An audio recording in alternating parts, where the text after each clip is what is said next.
Je vous salue dans le nom de Jésus-Christ, notre merveilleux et puissant Seigneur.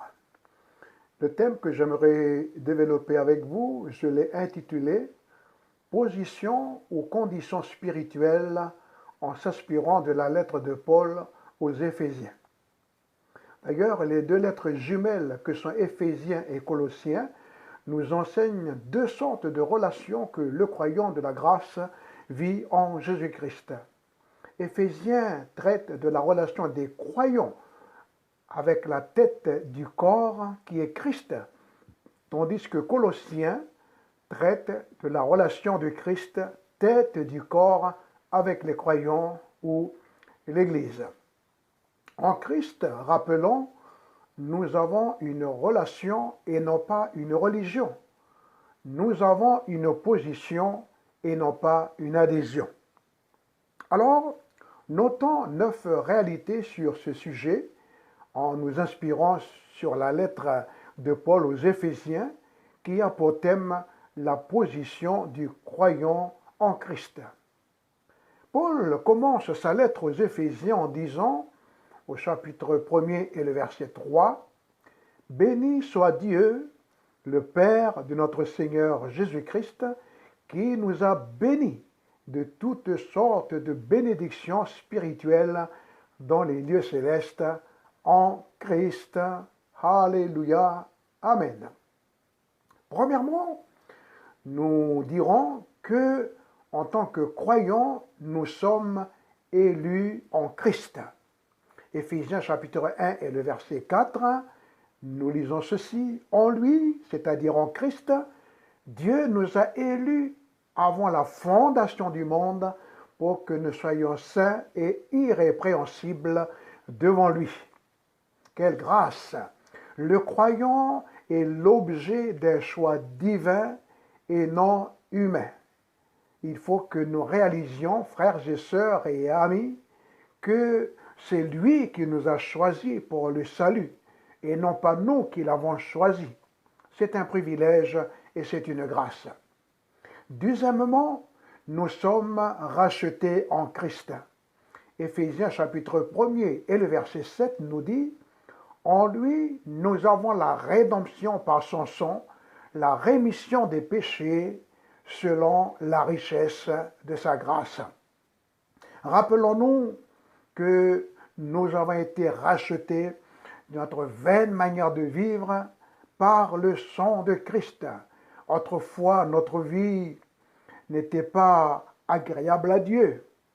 Notre vie n'apportait rien à la cause de Christ. Notre vie était une vie gâchée, une vie perdue.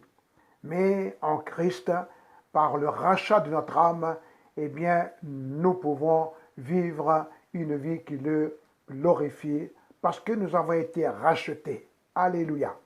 Troisièmement, nous sommes héritiers en Christ.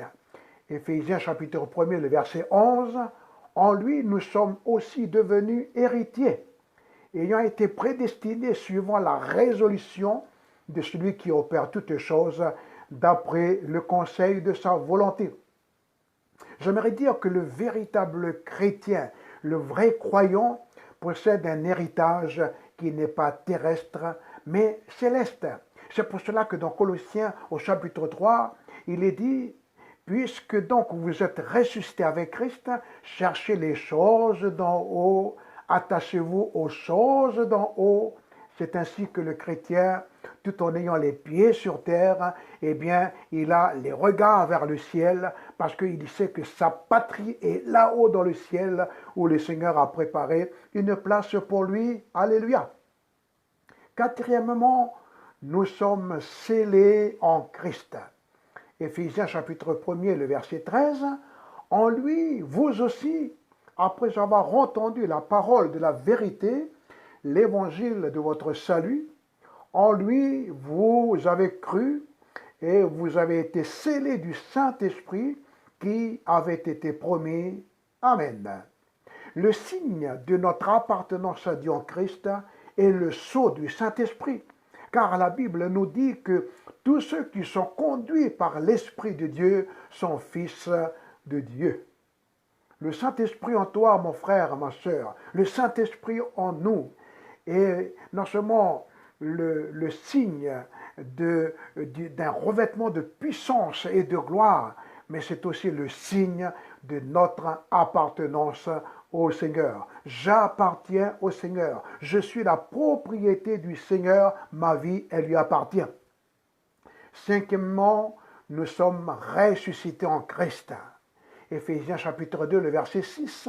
Il nous a ressuscités ensemble et il nous a fait asseoir ensemble dans les lieux célestes en Jésus-Christ.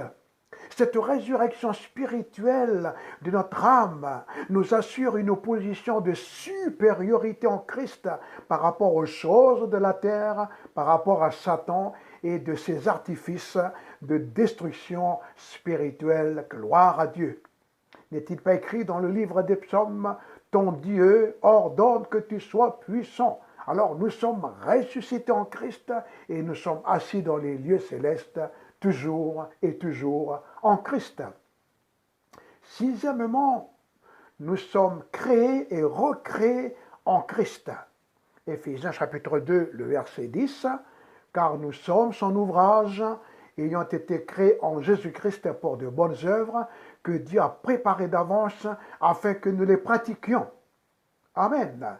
Cela nous rappelle que nous sommes l'objet d'une œuvre de régénération que Dieu a opérée en nous pour que nous lui appartenons et que nous fassions sa volonté et non pas la nôtre ni celle du monde. Béni soit son nom. Oui, nous sommes le chantier du Seigneur. Le Seigneur, il nous régénère. Le Seigneur, il fait un travail d'édification, de formation, de sanctification dans chacune de nos vies. Alors, laissons-lui toute la liberté de le faire avec les moyens qu'il dispose dans sa souveraineté. Septièmement, nous sommes réconciliés en Christ. Éphésiens chapitre 2, le verset 13 nous dit « Mais maintenant, en Jésus-Christ, vous qui étiez autrefois éloignés, vous avez été rachetés par le sang de Christ. » Oh, la réconciliation! Cela nous enseigne que nous avons été pardonnés de tous nos péchés et que nous sommes en chemin pour l'éternité avec ce précieux trésor de la réconciliation et de la paix avec notre Seigneur. Huitièmement, nous sommes édifiés en Christ. Éphésiens chapitre 2, le verset 22. En lui, vous êtes aussi édifiés pour être une habitation de Dieu en esprit. Le grand privilège du croyant, de l'Église, de l'enfant de Dieu, c'est que nous sommes le temple du Saint-Esprit. Et Dieu, il habite en nous par la présence du Saint-Esprit. C'est pour cela que Paul, il va dire, n'attristez pas le Saint-Esprit par lequel vous avez été scellés pour le jour de la rédemption. Neuvième et dernier point, nous avons été dépouillés en Christ. Éphésiens chapitre 4 et le verset 21. Si du moins vous l'avez entendu, et si conformément à la vérité qui est en Jésus, c'est en lui que vous avez été instruits à vous dépouiller, eu égard à votre vie passée du vieil homme qui se corrompte par les convoitises trompeuses. Alléluia. La réalité de notre marche avec Dieu est le résultat d'une amputation spirituelle de notre vie passée liée à notre péché pour vivre la vie nouvelle en Christ par la nouvelle naissance. 2 Corinthiens chapitre 5, le verset 17 nous dit « Si quelqu'un est en Christ, il est une nouvelle créature, les choses anciennes sont passées, voici toutes choses sont devenues nouvelles. » Alléluia. Je conclus en disant, ces différentes positions ou conditions doivent rester ancrées en nous tout au long de notre pèlerinage ici-bas, notre cheminement ici-bas, car elles sont nécessaires pour la préservation de notre nouvelle identité en Christ. Alors que Dieu vous bénisse et vivez à 100% le plan et la volonté de Dieu pour votre vie. Amen.